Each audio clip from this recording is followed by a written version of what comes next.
don't have to answer that question. I'll answer the question. You want answers? I think I'm entitled. You want answers? I want the truth! You can't handle the truth.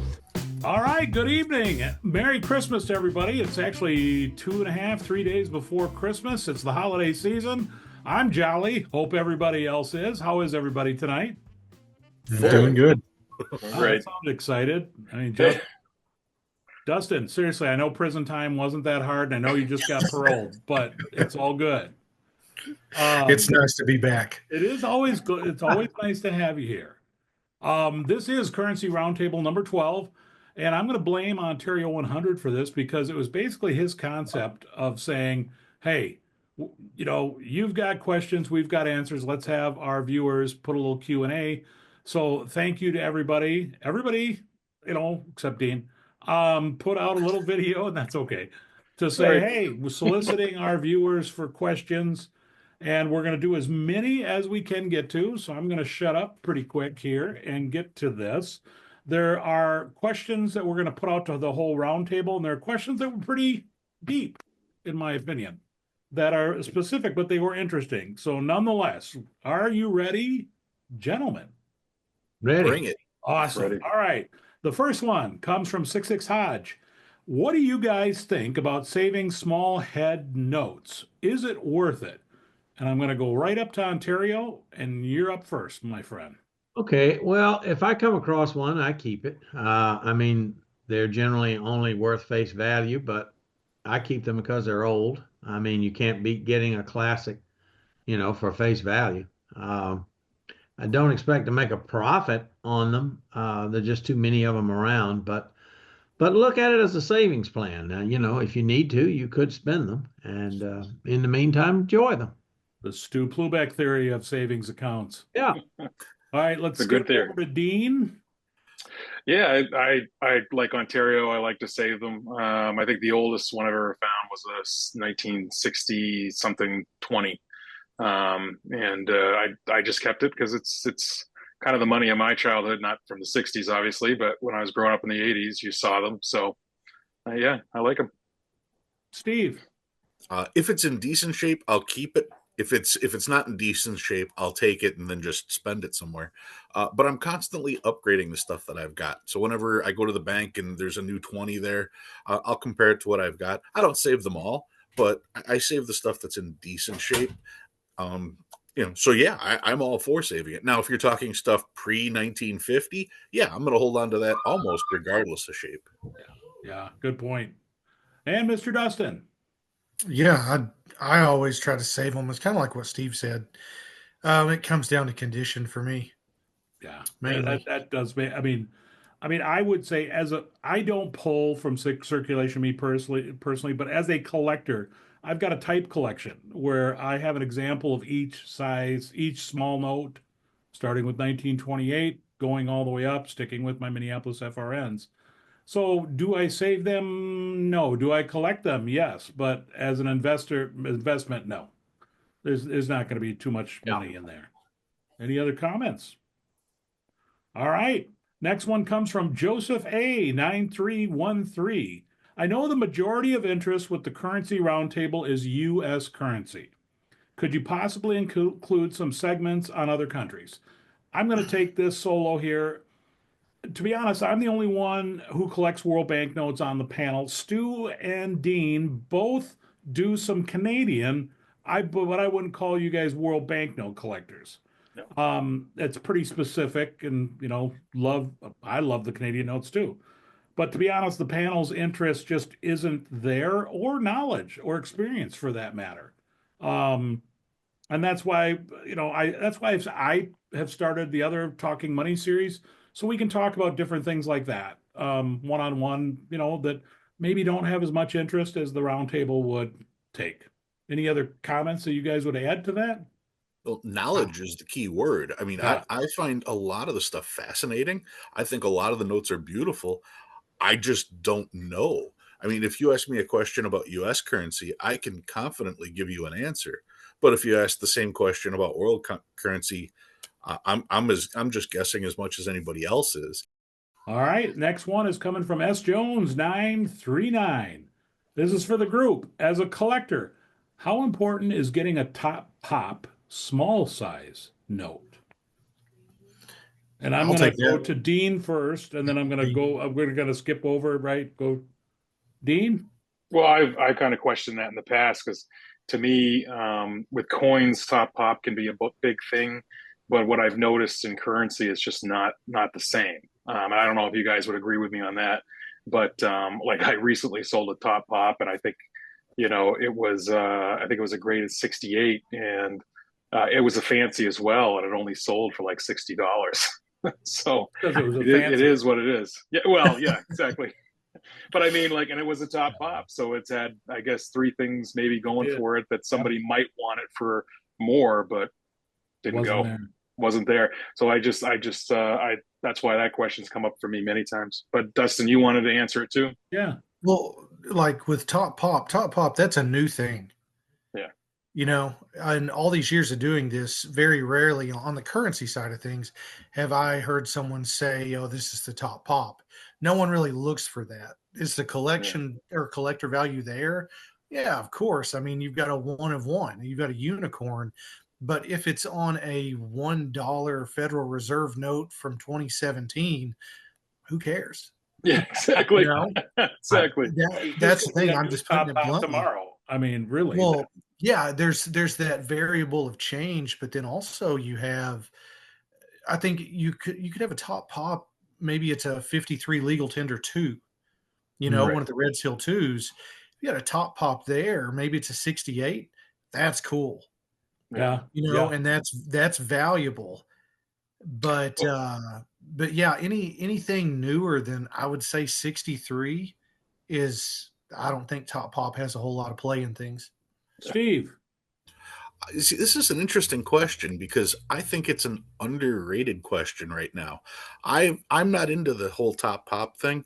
I always viewed that as a coin right. thing, and I Yeah. view it as a coin thing, assuming that people are looking for top pop because there are so many coins. I mean, we'd all agree that uh, if there's only 500,000 coins left or in circulation of something, everybody goes crazy going, oh, that's a low print run or whatever. When it comes to looking for things that are rare in currency, you don't necessarily need to go to top pop. Now, this question, of course, was about small size. Yeah. And that's where I think this is a completely underrated segment. Okay. Ultimately, you want to find something that has that ultra rareness. And if nobody's collecting top pop in small size currency right now, that means those are ridiculously undervalued. I Mhm. mean, we sit here all the time trying to get coin collectors to collect paper money. Well, if coin collectors are into top pop and nobody's collecting top pop paper right now, There's your what better time to opportunity. get into it? Ontario. Well, I don't really have a lot to add to that. Kind of like Steve, it was something was not really interested in until I heard his explanation. I might get interested in it, but uh, I, That's awesome. uh, up till tonight, I haven't seen a need to pay for top pop. It just wasn't something that interested me in currency. Yeah. For me as a collector, I actually look for the low pops, low ball. That's We know. But We that's know. a thing. I That is know. a thing. I know. So no, You I have could nothing. honestly say, Dan, sorry to step on that, but No. that's an awesome point. It's more collectible for the AG3s, the super low graded. That right there is more collectible than I think Top Pop is at this Interesting. point in the game. Huh, interesting. All right, next one. All answer question here. All of us. Do any of you have any sets you are working on? What are your current goals for collecting, or do you just sort of look to acquire the best note you see at a good price? And we're going to go right to Dustin. So on that one, I'm kind of in that fancy market, so I just take what I can get. Yeah, You I know know, that when you're that, I don't want to say narrow. I don't mean it that way, but well, I know, but yeah, that is what it is. yeah. Steve, Um, I right now, purposely did that the because number one thing you had your drink. I purposely called on you because you were drinking. you got me. Nice. No, right now the number one thing I'm looking for is finishing off my small size gold series, that being the 50 and the Yeah. 100. I mean, a lot of people already have the 50 and the 100. With the things that are in my collection, the fact that I don't have the 50 and the 100 is kind of shocking to some people.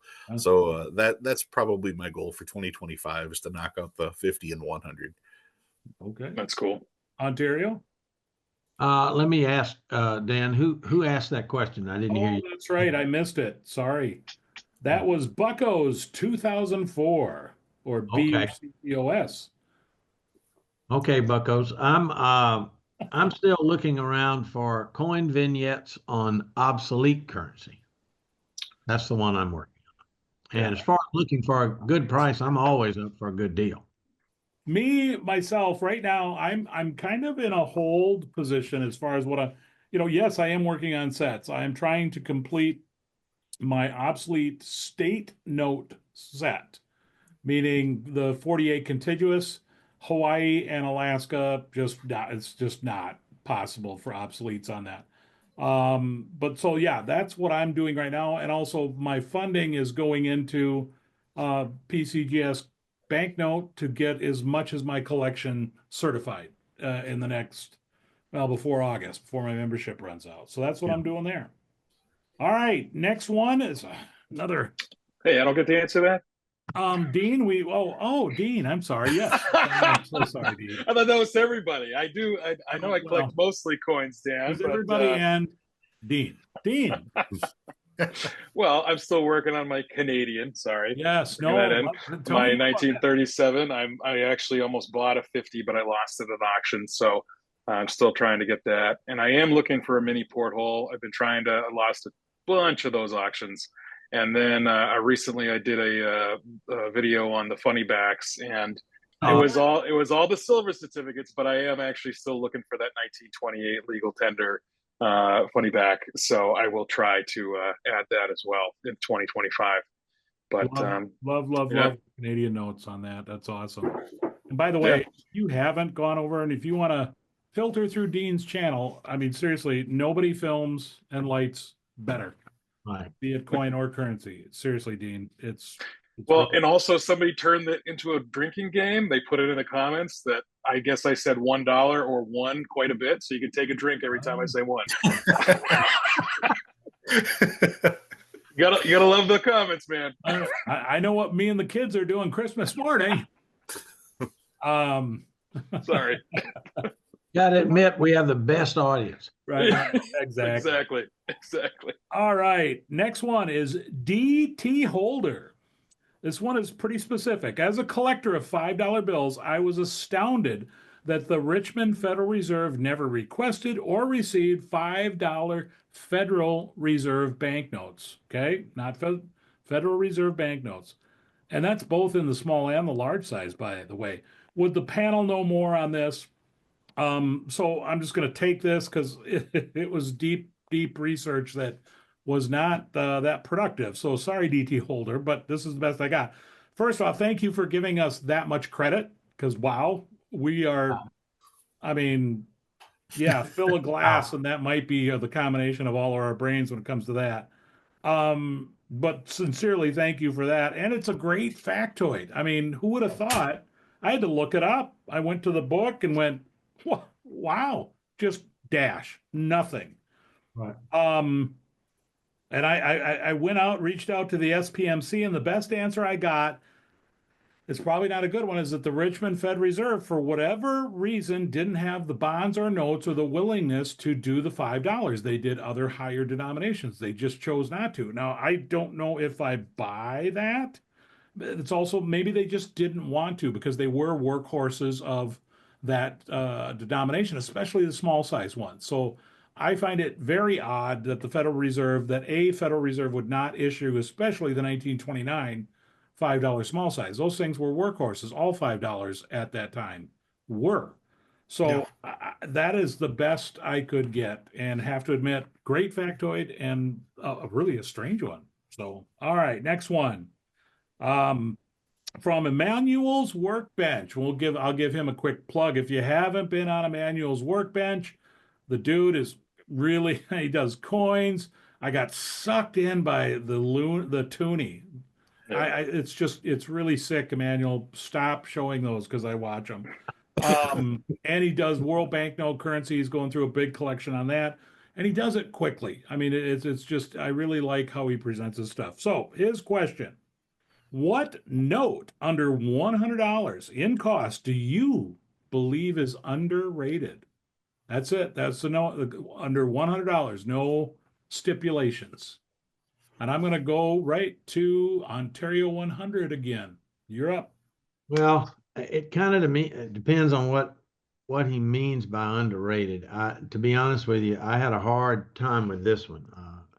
There are a lot of notes, that you can purchase for under $100, but underrated.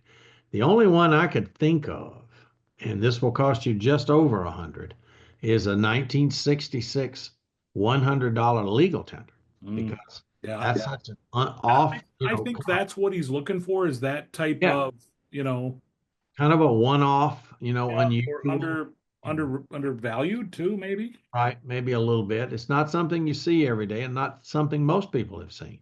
That's the only one I could come up with. And that would run you, obviously, it is $100 bill, so it'll run you a little over 100, but not a lot over. Yeah. Yeah. Dean? We kind of talked about that before, Dan. That was kind of the same note that Ontario just said. I agree. And yes, it's a little over 100, but after watching your video, and I think Stu's talked about it too, just that note for considering how many there are compared to others, it definitely would be something that I'd want to add to my collection. Steve? The note that I was thinking a lot about was actually a CSA. I don't know if it was his question or if somebody else was asking about Okay, CSAs too. Manual through each of us, 3 questions, all very similar. But go ahead and answer his C, and I only chose one for everybody. So if they accept someone special, she's coming up. Okay. So go Yes. ahead and throw that out. I mean, because Yeah. he asked about this CSA for, I believe, $100 too. Yeah. So the note that I was thinking was it's the the T43, I should say, is what it is, which is the $2 bill. The $2 bill from the act of April 17th, 1862. It's the one that I've shown many times that has the green overprint. Oh, Okay, okay. they did the base print run of the 1 and the 2, and then the person who actually did the printing said, these are pretty easy to counterfeit. You should really do this green overprint. And they're like, we don't want the green overprint. And he did it anyway. So you can find the $1 bill or the $2 bill with this green overprint on it. Now, the thing is that in VG8, these run about $75. But once you jump up to a 12, that's $350. Once you jump up to a 20, it's $1,000. Wow. Okay, so you're talking from an 8 to a 20, it goes from $75 to $1,000. How good are your grading skills? I And would if say you can that's pick up one of those notes for $75 to $100, would you be willing to send it in for grading to take a shot at that $1,000 shot? And that's for the $2 bill. So once again, that's type 43. now that is a great underrated, undervalued sleeper. Yeah, you bet. Almost a sleep. That is a sleeper note. Mhm. Awesome. Oh, Dustin now. So I was sitting here thinking on that, and I've been pondering it a couple days, and I think mine's going to come down to 2 notes, and you could probably get them both if you shop just right. I think the $1 North Africa and the $1 Hawaii. Oh, good choices. Yes. Yeah. You know, it depends on how or what the grade is. You could technically pick them both up for 100 to 125 bucks. Mhm. Already graded and everything. They all have stories to tell, and the history behind those is just super cool. My pick is the 1928 $1 legal tender. The red Nice. seal. Now you can barely squeak in at $100. It's not the prettiest note ever, but for me, the underrated, there was only 1.82 million, and this is my favorite small size note, just FYI, and it's got a great history, great story behind it. So that would be my sleeper. It's always those low numbers of print runs. So, anyways, all right. Next one. All right. We've got Betty Feliciano 7322. Hi, She's Betty. getting two questions. Hey, Betty. She's getting. I'm allowing her two questions because she's Betty. I mean, and me and Stu are going to get yelled at if we don't. So, which note under $100 in cost do you believe is underrated? And my answer you just heard. No, no, It is the Black that, Eagle Betty. no, that was Emmanuel's question. Her question is, what is one currency item I can purchase with limited funds? Hey, can I say something? Let's kick Dan off the moderator job. Put Dean there. Sorry, I'm so OCD, man. I got all I'll pass it to Pat Zajac over there. 3 more consonants, 1 more vowel. No issues. Just cut it all, Dan. Let it do it again. All right, Betty. Betty, we're back to Betty. We're going to do it right. Bean is right. I'm wrong, which is not unusual. Yes, what is the one currency item I can purchase with limited funds? And Betty, I know you've asked this question a couple times on with some of my videos, other times. Yeah, it is the Black Eagle. Betty, save the money. It's a great iconic note. Save it, save it, save it. I'm going to add one more thing for anybody. You get notes that are unbelievably expensive. The Grand Watermelon. You look into BEP souvenir cards that are printed by the Bureau of Engraving and Printing, and they actually have the intaglio print. They don't have the serial numbers, but it gives a little bit of the story, and I think they're super cool. I've got a book this thick of those cards, and they go for about 15 to 40 bucks. You can find them cheaper. It's a great alternative for those notes, and I love the cards. I love them. So with that said, Dean, your turn. Definitely the Black Eagle. We actually looked on eBay to see if we could find one that cheap. I think we also did that with the 1928 legal tender, which again, like you just answered, how that what was it, 1 million something, 1.872 million. There you go. You can find them at a reasonable price. I know Stu. I'm gonna throw this over to Stu because I know he had a couple ideas as well for notes that you can absolutely find for if you just save up. What did you say? Save up a couple months, a few months, and you'll have one by spring. You put 20 bucks away for the next 3-4 months, and you can have a decent Black Eagle. Yeah. Yes. Yeah. Right. All right. So then, Steve? We're going to stay at you. With a note, a cheap note, you're talking. Yeah. I mean, what's the investment with limited funds? One currency item. Well, I'm going to go with something similar to what I said with my last answer, which is a lot of the CSAs, a lot of the Confederate state notes, especially the 1864 issues, which is the last issue. That's when you were starting to see a lot of the hyperinflation take place, because in 1864, people were not spending 20s and 50s, unless, of course, you were in the South when hyperinflation took place. So you can find $10 and $20 and $50 and $100 notes from those last groupings. I want to say T60 through T69. The $20 bill can be found for 20 bucks. I mean, that's right in everybody's price range, and clearly that's a piece of history. You're talking a note that's 170 years old. I'm going to skip over to Dustin. Dustin, final answer. Yeah, I'm thinking I like the large size realm. Those are the ones that really catch people's eyes. And I'm thinking the 1917 legal tender sawhorse. You can find them on the regular $70 to about $150 in various grades. Good answer. And it's like what Steve was talking about. Put 20 bucks back the next 3, 4, 5 months, and you've opened the door for some pretty cool notes there. Awesome. Ontario. Adding to what Dustin just said, the $2 legal tender 1917 can also be had for under $100. Get a nice example of that. All right. Betty's second question is a closed circuit, and you have 30 seconds to answer it, Dean. That's it. It's about a coin. Uh-oh. Betty's question is, how much is a 1921 Morgan dollar, silver dollar worth? Depends on the mint, but a 1921 seconds. Philadelphia, nice choice coin that's mint state 63 will run you about $45 to $55 from a dealer. You might even be able to get a deal, get it cheaper than that Wow. if you want a nice mint state one. The Denver Mint and the San Francisco Mint in the same grade is going to run you much more. Nice. Good answer. Betty, thank you for the questions. You're a lovely person. You're not going to open it up to Ontario? Come on. He No, loves coins no, too. I He's don't. passing. Thank you, Betty. Thank you, Dean. Good answer. Solid answer. All right. Our next question comes from Story 6. Which banknote holds the most sentimental value to you?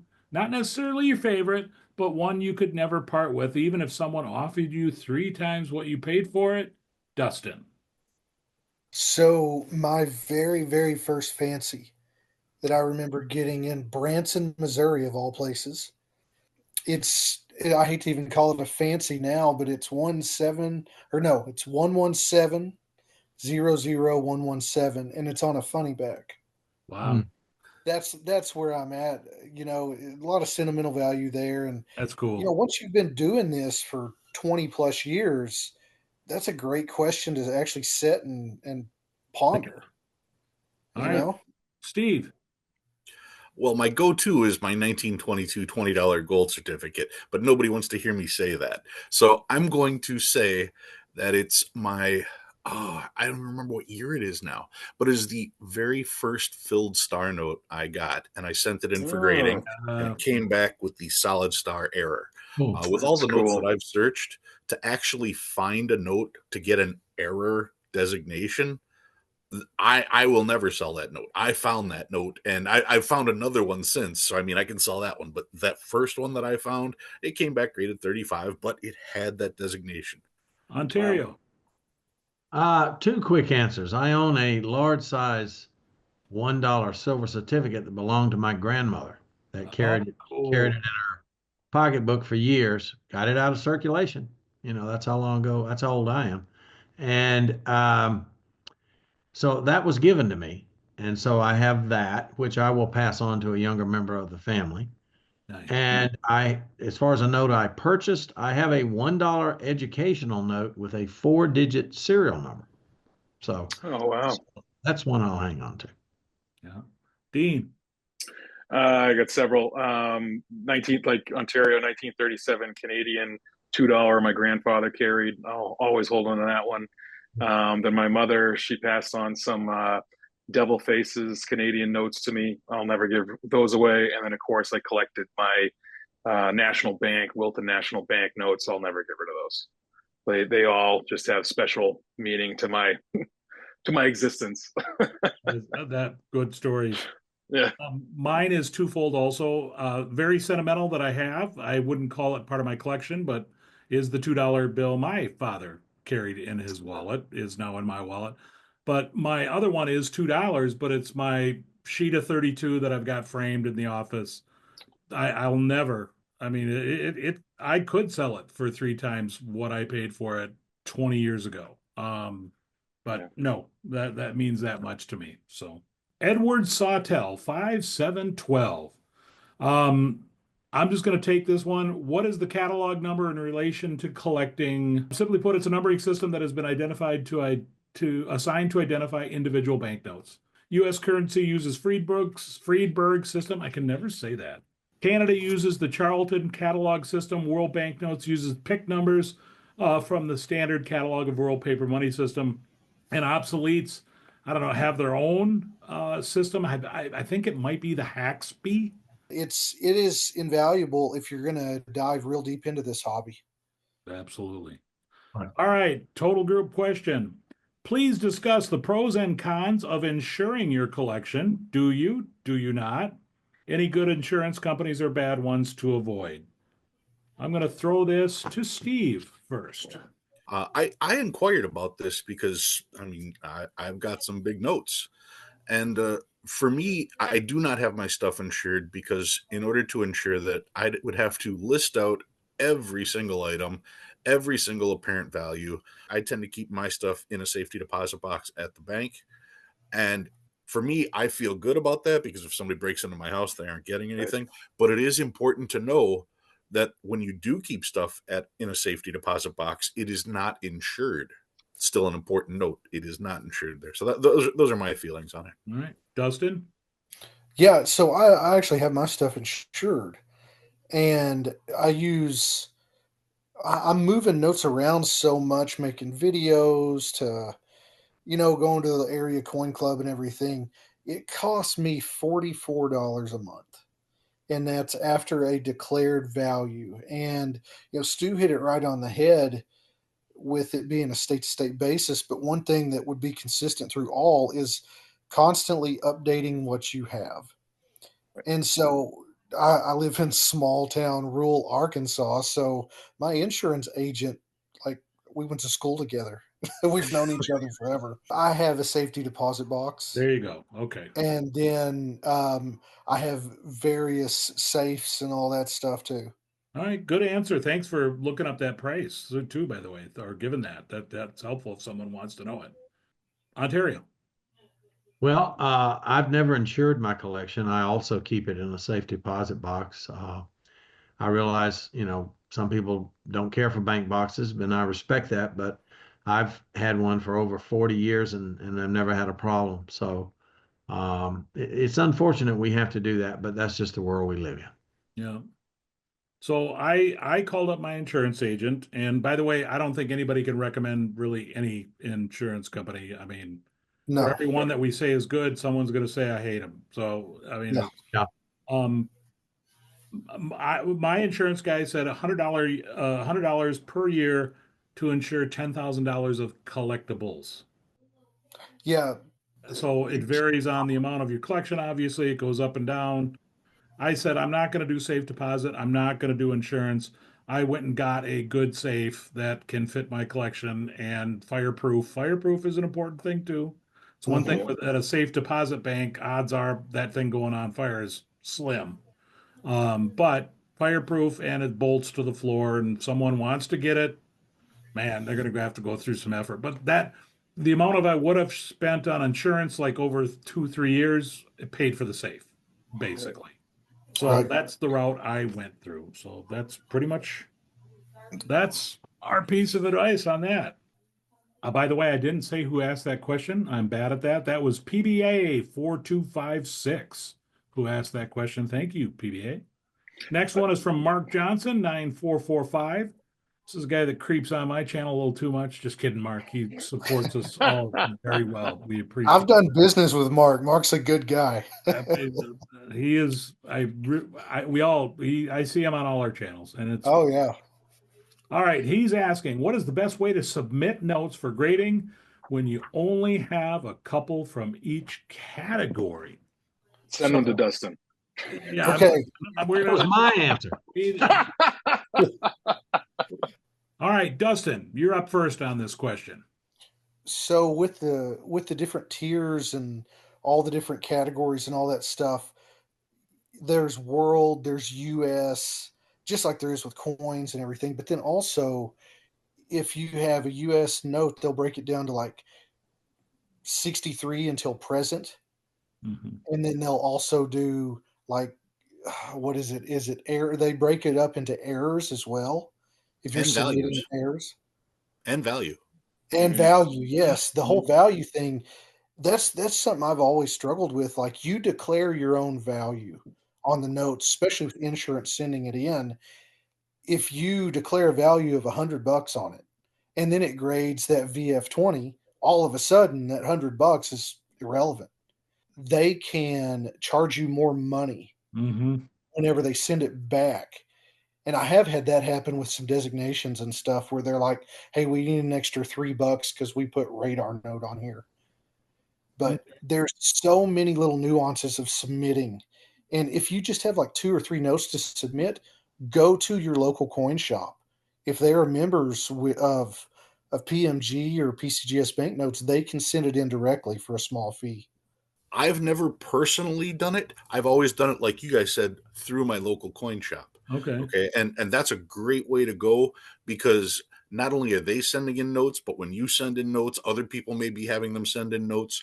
You're no longer talking about what the question was about. What do you do when you've only got 1 or 2 of a certain thing?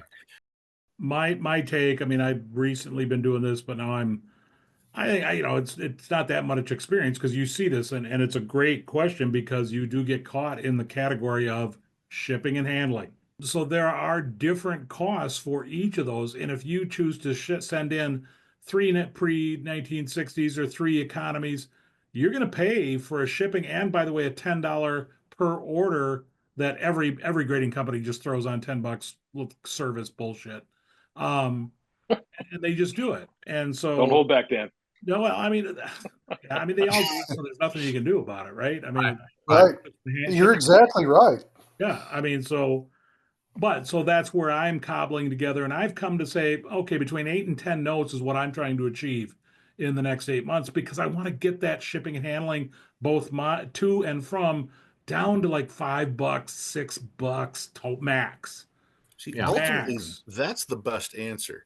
If you only have a couple of notes, don't send them. No, Wait until don't you've send got a them. couple. Hold them Yeah. back.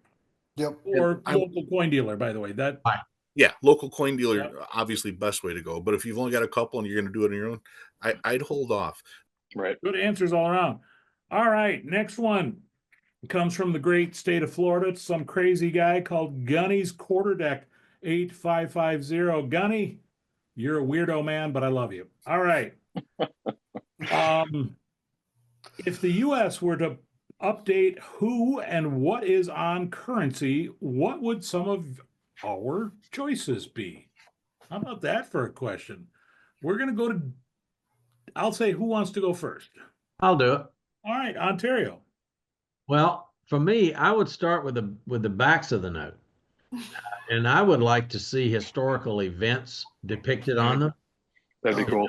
For Something other example, than the baptism of Pocahontas. right? For example, on the back of the $5 note, instead of just having the Lincoln Memorial, how about Dr. King speaking at the Lincoln Yeah. Memorial? That'd be That cool. would be good. I could talk for an hour, but I mean, the Marines raising the flag on Iwo Jima, Yep. that'd be a great. The moon landing. There are a lot of scientific discoveries that could be celebrated on the back of a note. So there's some of mine. Sounds like Canadian notes. There you go. Art notes from the UK. They do the same. Or no, that's right too. That's right. All right, Mr. Half Canadian, you're next then. You set yourself up for that one. Well, we kind of talked about this before, Dan, a little bit, but I don't mind statesmen on the currency, but there are so many famous artists, there's so many famous writers, there's so many famous, athletes in the United States, that have amazing stories. We could feature any one of them on our currency. And then just some of the states with, like, I think we talked about, like, how come Davy Crockett never made it on to Right. one of the, you know what I mean? Talk about It sounds funny, cool but guy. it isn't. It really isn't. It's just, everybody seems to know the mythology and anyway, but yeah, I'll be done there. All right, Steve. Well, rather than talking about who or what should be on the note, I think the biggest upgrade we need is to bring back the. When I'm you going to when cut you you consider- off. We got a question Yeah. coming up on that one, Mr. Steve. okay, But I like it. I like the answer. you I like love where I'm it. going? Okay, that would be my change. Okay. All right. All right. I just save that rest Yep. of the answer for that question. I will. Thank you. All right, Dustin Whitty. Oh, well, Dean kind of took what I was going to say. In a way, it's like there's so many great artists and athletes and musicians and everything. Why does it have to be something that we say is going to be on there for 40 or 50 years? Yeah. It might be kind of a rotation with maybe not every series that's released, but every 5 to 10 years, let's have someone else step up to the plate, Yeah. No. Great. That would be pretty cool. But who, I mean, that is so subjective right now. Everyone's got an opinion. Everyone Yeah. gets kind of pissed off at some people, Yeah. so you really, you're not ever going to have everyone happy. Well, True. I had to write my answer out verbatim, Gunny, for you because I have a high degree of opinion and low opinion of Really? U.S. currency. I know that's shocking. But I think we only have to look north and south of our borders. Bank of Canada, the Bank of Mexico have far exceeded U.S. banknote design, in my opinion. Mexico's latest designs of the 2050 and 100 pesos notes have included historical events, like Ontario said, figures, including a woman, bolder colors, flora, fauna. Canada has gone one step further, integrating culture, economic, and technological advancements, all beautifully well done, I might add.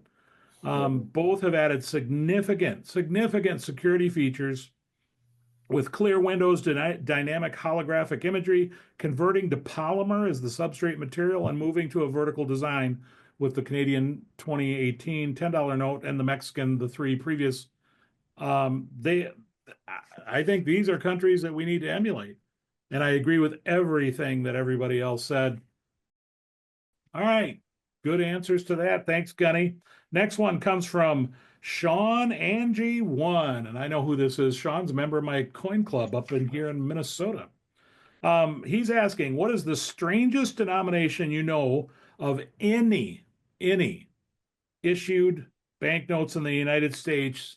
And which note is it? And I'm assuming this kind of is personal too.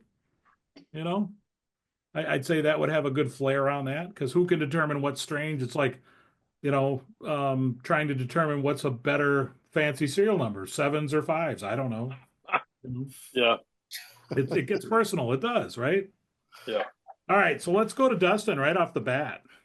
Okay, so there's that big run of obsoletes, back in the 40s and 50s, 1840s, 1850s, where, man, they were making like $4.25 notes and everything. And I mean, there's a pretty good collector's market for those weird denominations.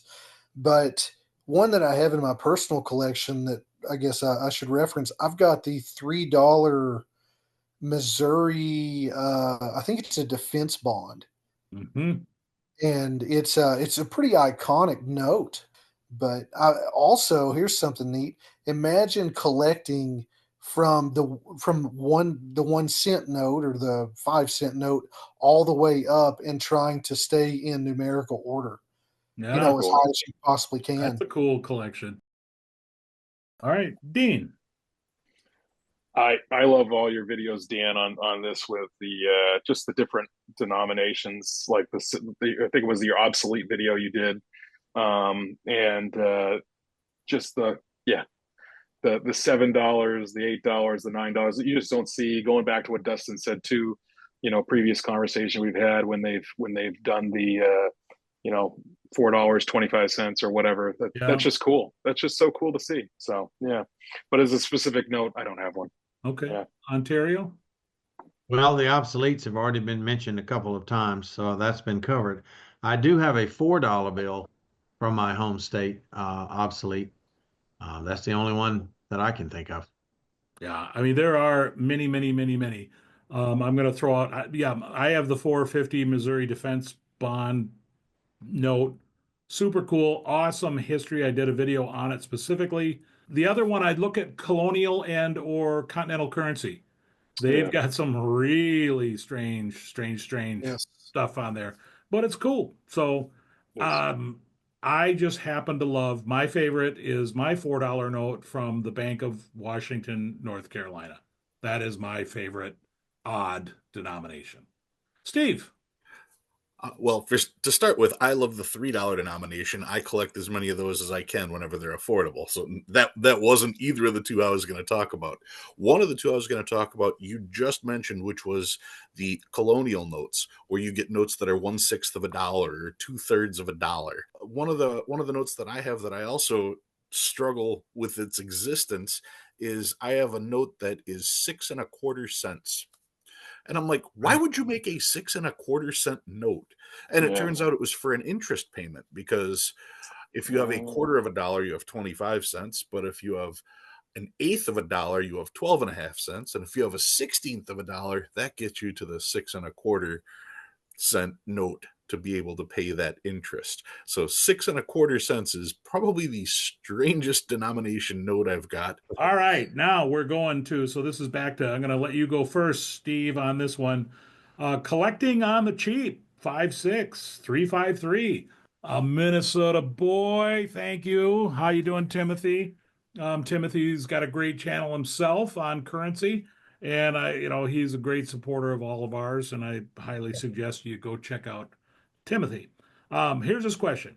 There are some legislators proposing an end to the $100 bill, which is scheduled to debut its new design in 2036, and some proposing to possibly reintroduce the $500 bill. I don't seriously believe that this will actually take place, but wondering your opinions. Steve. Well, let's start off with the first part.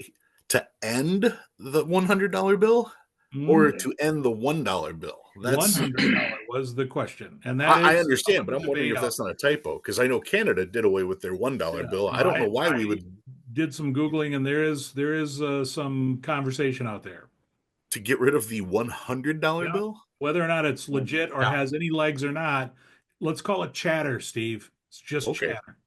I don't know why you would want to get rid of the $100 bill when, let's face it, inflation is something that happens whether it's a lot or a little.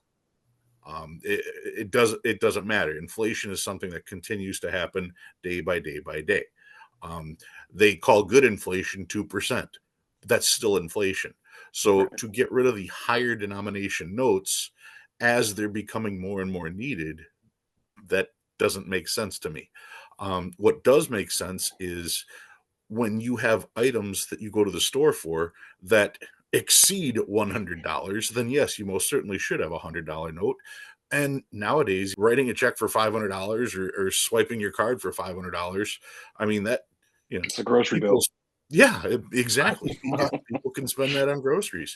I just did my Christmas shopping, so I mean, you can drop $500 without a problem. Yeah, maybe a $500 bill isn't really that out of the question, you know. All right, moving on. Ontario.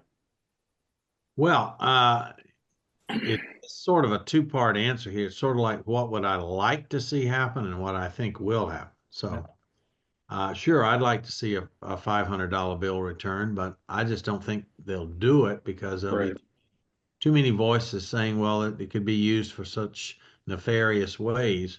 And as far as the 100, the way things go anymore, I wouldn't be surprised if they did try to end it, because they'll say stuff like, well, more people are using, or not, or rather, more people are not using cash. They're just not using cash as much. Now, whether that's true or not, I don't know. But that's why I said it's sort of like what I think will happen and what, probably will happen. Yeah. Okay. I'd like to see. Dustin? I don't know where I want to go with this at all. I like the thought of the 500 coming back. Yeah. I think that would be cool just on the collector's side. Right. But I think then we all agree on that, couldn't we? I mean, yes. Yeah. Like, Yeah. Oh, yeah. yeah. Well, yes. we'd all go to the bank and get one. Right. Exactly. Oh yeah. Yeah. And I'm just sitting Spend it on groceries. That's I'm right. sitting here thinking it's like a $500 bill with a fancy serial number. That'd be pretty cool. Wow. All right, Yeah. Dean. Next, Dean. Well, Dustin, I'm kidding. Are you done? I'm sorry. Yeah, whatever. Yeah, I'm done. I get it. That would be cool, though. That'd be a tough decision, Mr. Whitty. I think both you and Stu have said in your channels before there's more $100 bills outside of the United States than inside of the United States. So that might be a reason why they're thinking, well, why are we going to keep these around? Maybe. I don't know. And then, Stu, I do want to just ask. So when you said about the Canadian $1 bill, which both they got rid of the $1 and the $2 Canadian notes, but they replaced them with coins. Would you think that they would just get rid of the dollar because of inflation, or do you think they'd replace them with coins here in the United States if they were going to get rid of the dollar? Does that make sense?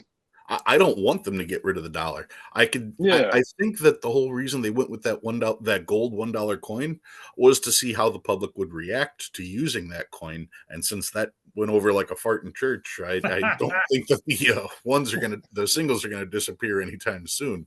Yeah. I know, and that's just so weird because in Canada, the loonie and the toonie, the loonie introduced in 1987, the toonie in 1996. They are so popular, and it is weird. Like, I remember taking my wife to Canada for the first time. She went in, she paid to get some gas and some soda, She used a couple $20 bills, and she came out with this handful of change, and she's like, I don't know what this is. But I'm like, it's change. Those are $2 and $1 coins. So anyway, I don't know. With the inflation thing though, I wonder if we'll continue to use coins, or maybe even get rid of some of those lower denomination, like the dollar and $2 and things like that. I don't know. We'll see. All right, mine is a little bit anecdotal, but I did also some research. There's definitely chatter out there. There's no legislator at this point picking up the torch and saying I'm writing legislation that's at least put it out there in print that I could find. So I'll asterisk that.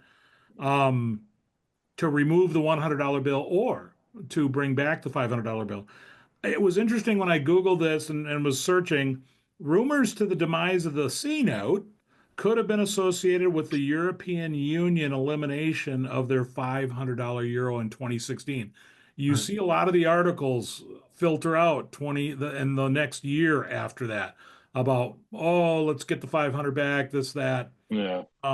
Could or the 100, or they're playing with that. So that could be, hey, the rumor came across the ocean and now we're going to pick it up. I don't know. This is conjecture. But yeah, I don't see him making a $500 bill.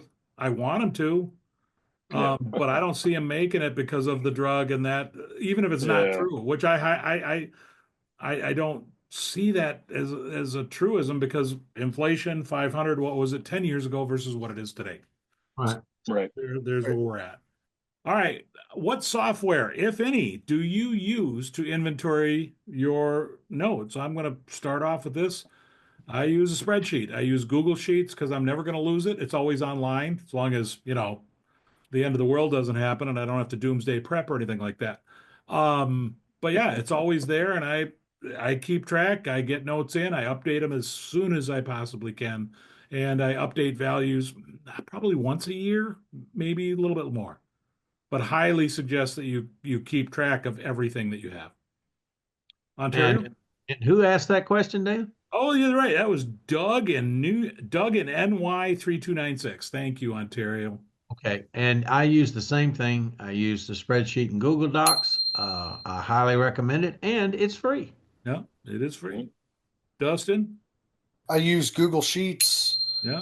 Just like you guys are talking about. I actually set up the functions and everything to track amounts, to track, how many silver certificates, legal tenders, FRNs, all that stuff. I get super over the top nerdy with it, but if you put the work in at the front, then it makes everything so much easier. I think I've been doing this now on Google Sheets for about 4 years, 5 years. I got it together with when I had time during COVID.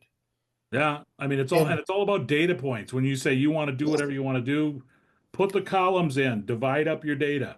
Yes. That will be helpful if you get into that later. Yeah. Dean? I'm saving the best for last, by the way. Yeah, same spreadsheet. All right. I'm very curious about this answer. I could really give a rip about the rest of us. I want to know what Stu Plubeck uses. Is it a Rolodex? I don't know. I use good old pencil and paper. Yeah. I actually went to Office Max and I bought an accountant's chart.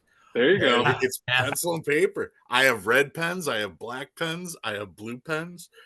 Pencil and paper is how I do it. Oh. That's how I keep track. Did you buy the last accountant tablet thing? Oh, no, there were 3 more left. But I thought about it just in case. Oh, that's great. I figured your answer was going to be old school, and that's cool. That's cool. All right, moving on to our last question. This one was an interesting one. All right, this comes from For Collector. And again, he's got a very interesting take on currency, on world banknotes. He brings in some obsoletes, use U.S. currency. This guy's got an amazing collection of large size U.S. notes, obsoletes, world banknotes, little Dustin, the French Africa notes. Man. Oh, man. Yeah. I mean, and those are cool. They're super cool. Anyways, here's his question. Do you utilize paper money online forums on a regular basis? If so, which one and for what reason? and this is more of a comment for right now. Seems to me, speaking as for a collector, a lot of seasoned collectors utilize these forums, but cannot be bothered with posting their own vast collection on YouTube or sharing their knowledge using YouTube, the YouTube platform. What a shame. I prefer YouTube over scrolling through forums, but I do use forums to get expert advice sometimes. Can you see a way to bridge the gap? I'm gonna start with the oldest YouTuber out here, and that would be Ontario, as far as your channel, not your age, my friend. Uh-huh. Well, That just happened to work out really well. yeah, uh-huh. Well, first of all, that's a really good question. Short answer, I really don't use forums at all. I would encourage, more collectors to consider posting on social media. Hmm. I do understand that some people are not comfortable with that, and I respect that, but give it a second thought. It's a great community out here, and we can always use some more interaction with other collectors. Yeah. Mm-hmm. Dustin, I believe your channel is aged over Mr. Stew's, Is it really? isn't it? Okay, then we're gonna go Mr. Steve. Stew, Blueback. Well, I remember watching Dustin's first video. Oh, there you go. Silver Surfer, yeah. I'm sorry. I do not. I'm not even on Facebook. I mean, I might have a MySpace account active somewhere. So when it comes to online forums, I just, A mock-up of it's not something that I a do. mock-up of Stu Plubeck's MySpace is coming. Anyway, I'm afraid of what's actually out there. I don't remember the password or nothing. But yeah, I don't do the online forum thing.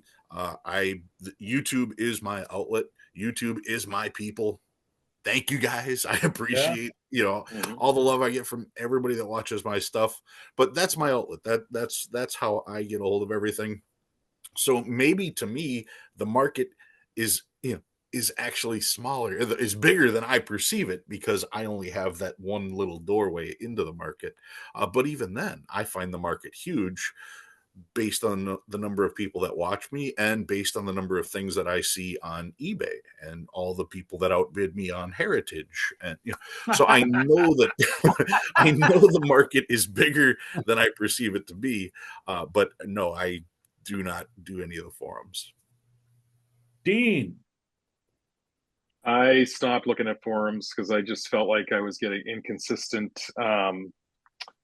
information. So that's one of the reasons why it led me to start a YouTube channel to try to find a community. Yeah, I get that, and I don't participate in forums. I use them. I research them. I've gotten some good nuggets out there. There's some really good people that contribute. But I will say this: I verify. I don't trust anything on any of those forums. But I will say there's been a lot of good information out there. The other thing that I don't like about forums is I don't know. It's a difference between forums and YouTube.